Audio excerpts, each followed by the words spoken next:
que me permite determinar el potencial de una carga a una cierta distancia. ¿Sí? Esa es la ecuación que necesito, ¿no? Y bueno, obviamente que aquí es una teoría básica, acuérdense. Y digo, pues si yo grafico ahora el potencial en función de la distancia, si la carga es positiva, voy a obtener esta, este, esta,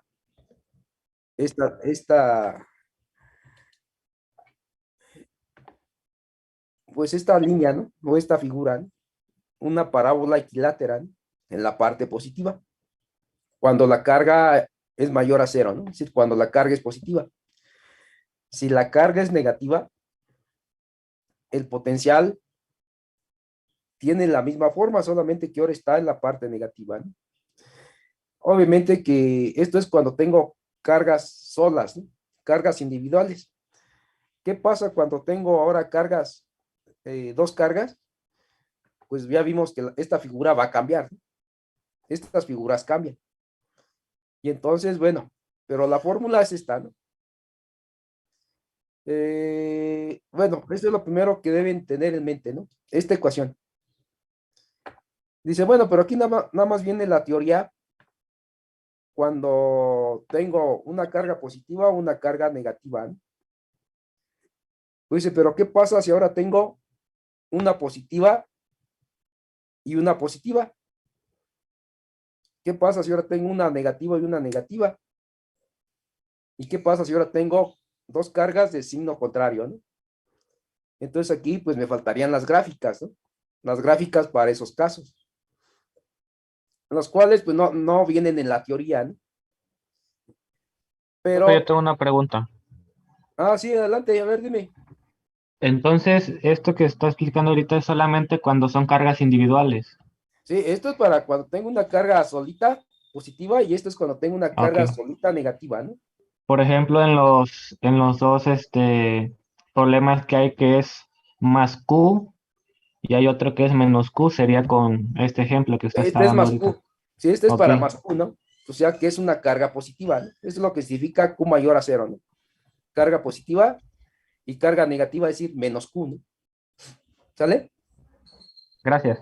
Sí, de nada. Bueno, entonces aquí solamente tengo dos problemas, ¿eh? Pero me faltan los otros tres. Cuando tengo más Q, menos Q y menos Q más Q. Esas figuras pues no están aquí, porque por lo general la teoría no pone esas gráficas, ¿no? Pero nosotros sí las vamos a obtener. ¿Y cómo se van a obtener? A partir de esta ecuación, ¿sí? A partir de esta ecuación. Bueno, esta es la ecuación central, ¿no? La importante que debo aprender a manejar. Y después, pues aplico esta ecuación. Dice, si tú quieres conocer el potencial de una distribución de cargas o el potencial de cuando se tienen varias cargas, pues el potencial que resulte, pues va a ser igual a la suma del potencial individual de cada carga. Esta es la otra ecuación que voy a aplicar, ¿no? Como yo solamente tengo dos cargas, pues va a ser B1 más B2, ¿no? Si tengo cuatro, pues sería B1 más B2 más B3 más B4, ¿no? A eso se le llama la configuración de carga, ¿sí? O la distribución de carga. O lo que se le llama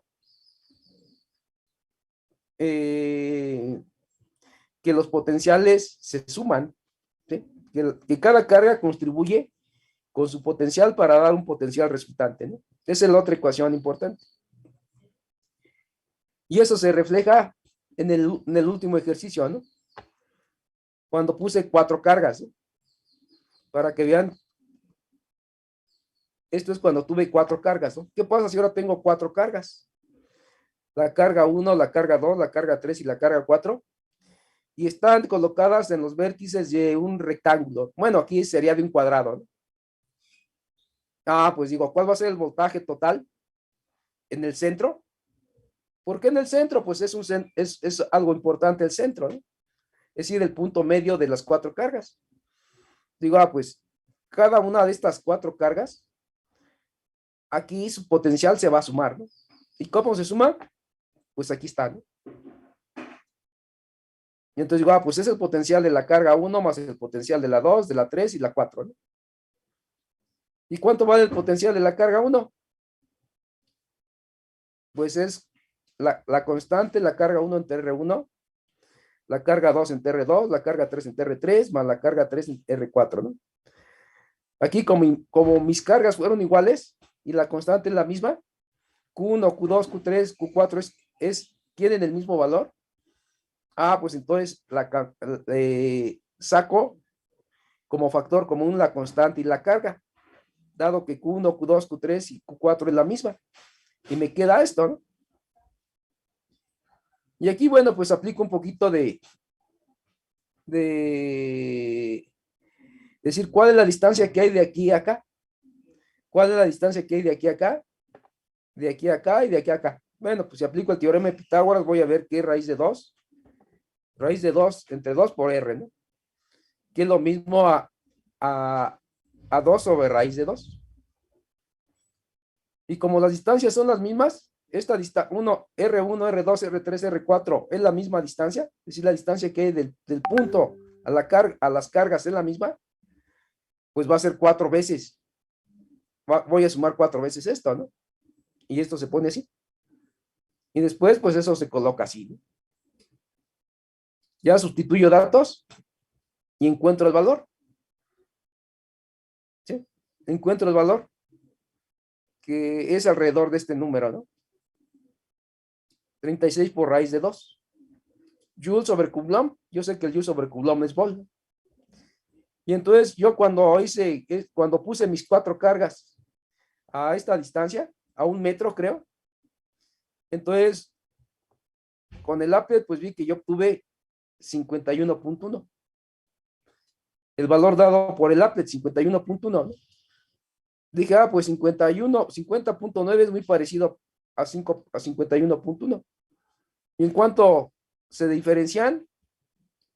En un 36, en un 39%, ¿no? O en un 0.4%. ¿En cuánto se parecen?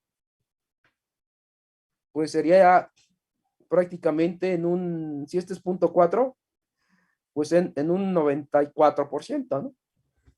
Así de simple, ¿no? Bueno, aquí es donde se ve la superposición de los potenciales, ¿no? Y lo hago también lo mismo para cada una de las cargas, ¿no? Hago el análisis, ¿sale?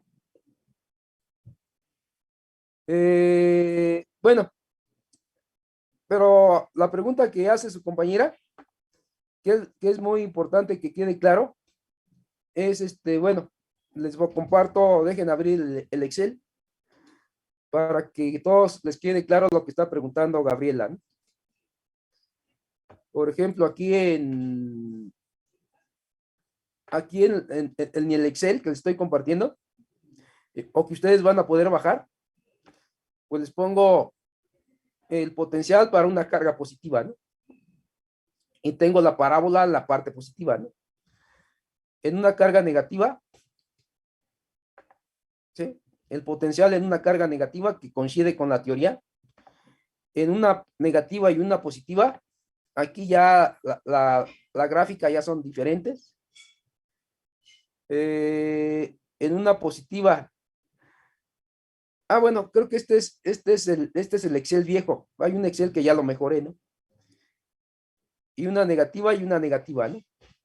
Si ustedes bajan el Excel ahí de Classroom, van a ver que ya por aquí, cuando puse por aquí ya puse otra gráfica adicional, ¿no? Que es ahora cuando grafiqué voltaje contra distancia, es decir, cuando hice las gráficas de estos datos, ¿no? Bueno, pues aquí, para contestar la pregunta que hace su compañera, cuando yo calculo aquí el voltaje calculado, ahí aparece un 9, ¿sí se fijan? O en todos lados va a ver que también acaba de aparecer un 9, ¿no? Va a aparecer aquí en el calculado. ¿Dónde está el calculado? Pues aquí está, ¿no? En todos aparece un 9, ¿no? Bueno, pues este 9 va a provenir de la fórmula que les dije del potencial, ¿no? Entonces, para que vean de dónde sale este 9, dejen ver si puedo abrir el archivo más reciente que tengo del potencial eléctrico. Es de que como ayer abrí muchos Exceles, ya no. Bueno, no importa, lo puedo abrir ahí lo puedo abrir lo puedo abrir desde Classroom. Bueno, pero ahorita lo abro. Ahorita vamos a ver de dónde sale este 9, ¿no? Porque aquí siempre va a aparecer un 9. Entonces vámonos a hacer un poquito de matemáticas en el pizarrón. Ahora les comparto el pizarrón, ¿no? Entonces dejen ir por mi pizarra eléctrica y me dicen,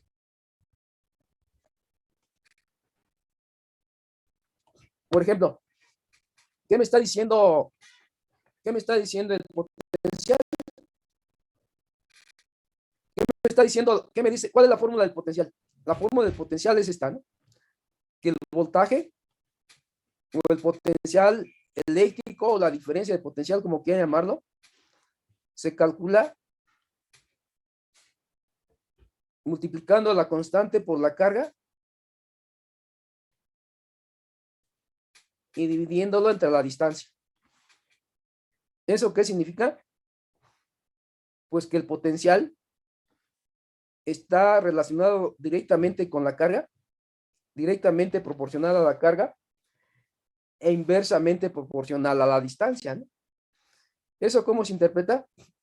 Que si yo tengo aquí una carga en el espacio y yo les digo, bueno, pues aquí a una cierta distancia, a un cierto radio, imagínense que este es un radio 1, aquí va a haber un potencial eléctrico, ¿sí? ¿Y cuánto va a valer? Ah, pues el potencial eléctrico aquí en esta distancia es la K por la carga entre la distancia 1. Eso es lo que hice, ¿no? ¿Qué pasa si ahora me alejo al doble? Ah, pues en un punto que sería el radio 2, a un radio 2, a un radio 2, pues aquí ¿qué potencial va a haber? Es la constante por la carga del radio 2. ¿Sale? ¿Y qué voy a ver? Que ahora el potencial aquí, si quieren, este sería el potencial el potencial en 1 y este sería el potencial en 2. Que entre más lejos me retire de la carga, ¿qué le va a pasar? Pues el potencial va a disminuir, ¿no? Eso es lo que sé, ¿no? Entonces digo, pues que si yo hago la gráfica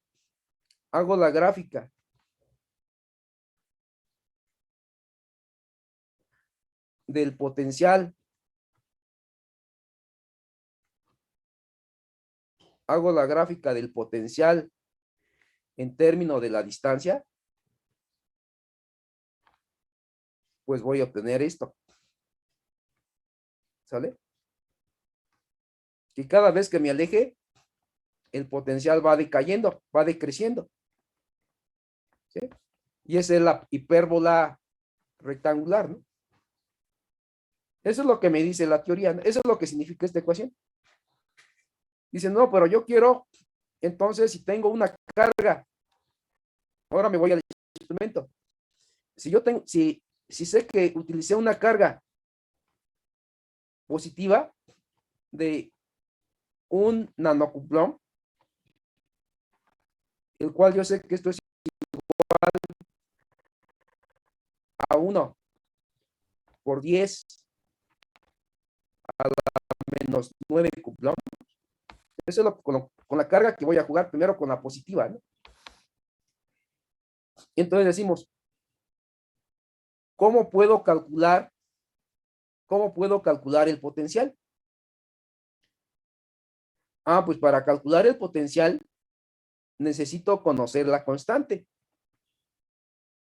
¿Sí? Necesito conocer la constante. ¿Y cómo la conozco? Ah, pues le pido a Excel primero, hago mis gráficas. ¿Qué es lo que hice? Primero lo que hice fue eh, a la distancia 1 calculé el voltaje 1, a la distancia 2 calculé el voltaje 2, a la distancia 3 calculé el voltaje, medí el voltaje 3 y así. Hasta el voltaje N, pues a distancia N calculé el voltaje N, ¿no? O sea, obtuve mi tabla de datos, ¿no? Lo que tuve en Excel. Y hice mi gráfica. Y a Excel le pedí que me diera la línea de tendencia. ¿Sí? ¿Cuál es la línea de tendencia para el caso positivo? Vamos a copiar la gráfica que me dio Excel. Me regreso a Excel para que vean cuál fue la línea de tendencia que me dio. Dice, la línea de tendencia es esta, ¿no? 8,98,21. Bueno, bueno, me fijo en las unidades Joule por metro entre Coulomb, ¿no? Por R a la .999, ¿no? ¿Sí? Entonces, esta fórmula me la llevo, ¿no? Me la llevo a mi pizarrón. Entonces, 8,98,21. Entonces, ahora me voy al pizarrón. Y la fórmula que me dio Excel fue que el potencial es 8,98,21 Joule por metro Y PDF. entre Coulomb. Bueno, voy a poner así entre Coulomb. Ah, bueno, voy a poner igual acá, porque aquí me queda la R, la voy a poner acá abajo, ¿no? La R la voy a poner acá abajo. Esta es la ecuación que me dio Excel, ¿no? Esta es la ecuación que me da Excel. Y aquí me queda R a la 0. Entonces, si no lo habían hecho, háganlo. Tienen 9, ¿no? El cual puedo decir, bueno, pues esto es prácticamente un 1, ¿no? ¿Sí? O si quieren decir, pues la ecuación que me da es esta, ¿no? Aproximada, ¿no?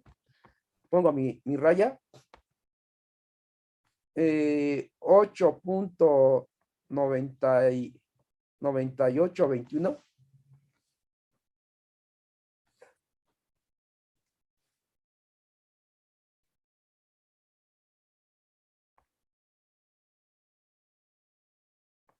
¿Sí?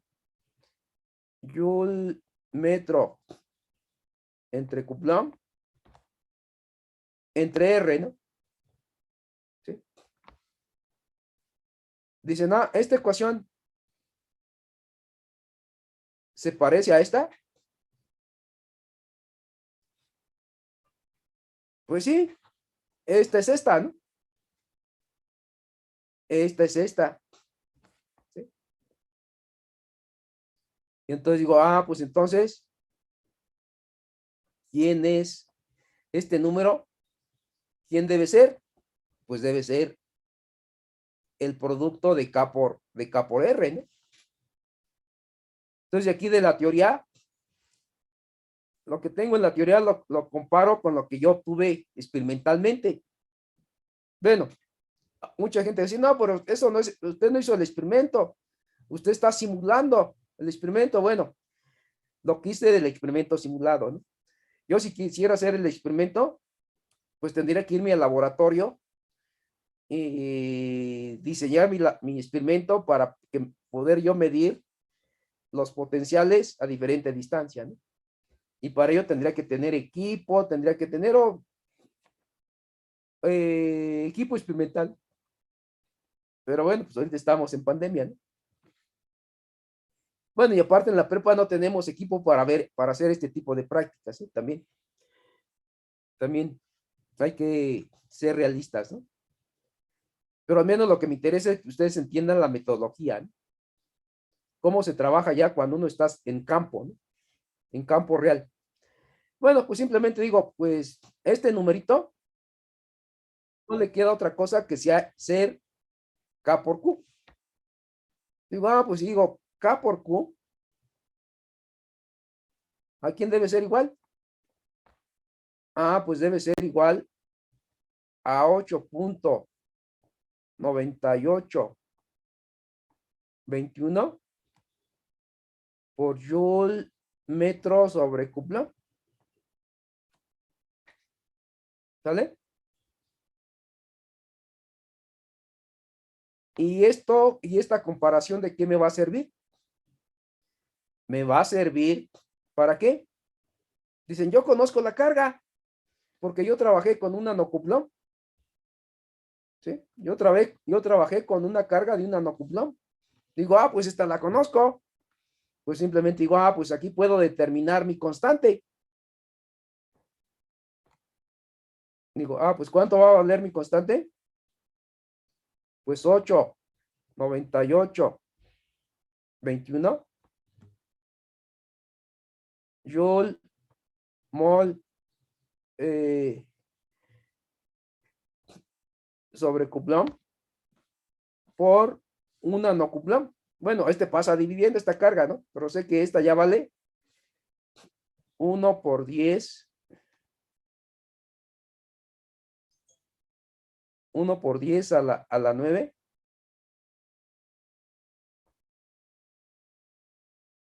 A la menos 9 Coulomb, pero no. ¿Sale?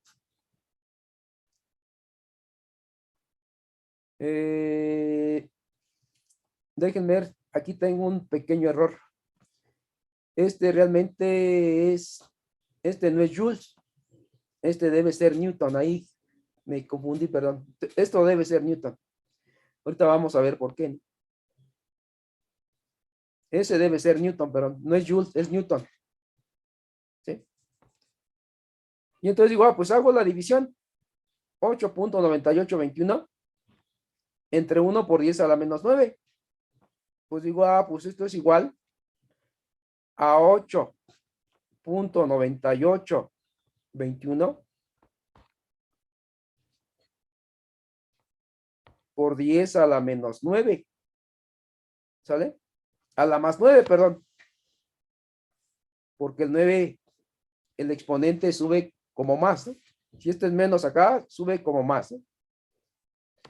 ¿Y qué unidades? Pues me queda Newton, metro, entre Coulomb.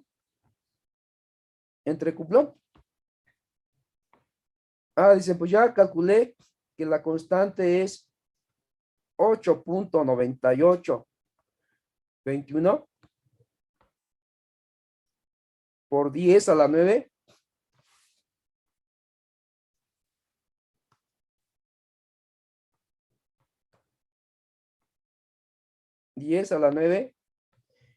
Aquí pongo la regla del sándwich. Newton por metro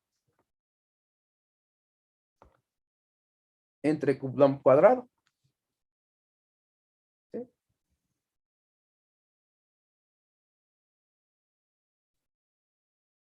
Y entonces, ¿qué es lo que determiné? ¿Cuál es el valor de mi constante? 9821 por 10 a la 9. Y yo sé que Newton por metro. Newton por metro. Bueno, ese es el valor de la constante, ¿no? Y yo, este número no lo puse, bueno, en el ejemplo que les presenté, no puse el 8.9821. Yo dije, no, pues esto se parece mucho a 9, ¿no? A 9 por 10 a la 9. ¿Sale? Pero en el archivo que yo les puse, el archivo que ustedes van a bajar, dejen bajar el archivo. Me voy a Classroom.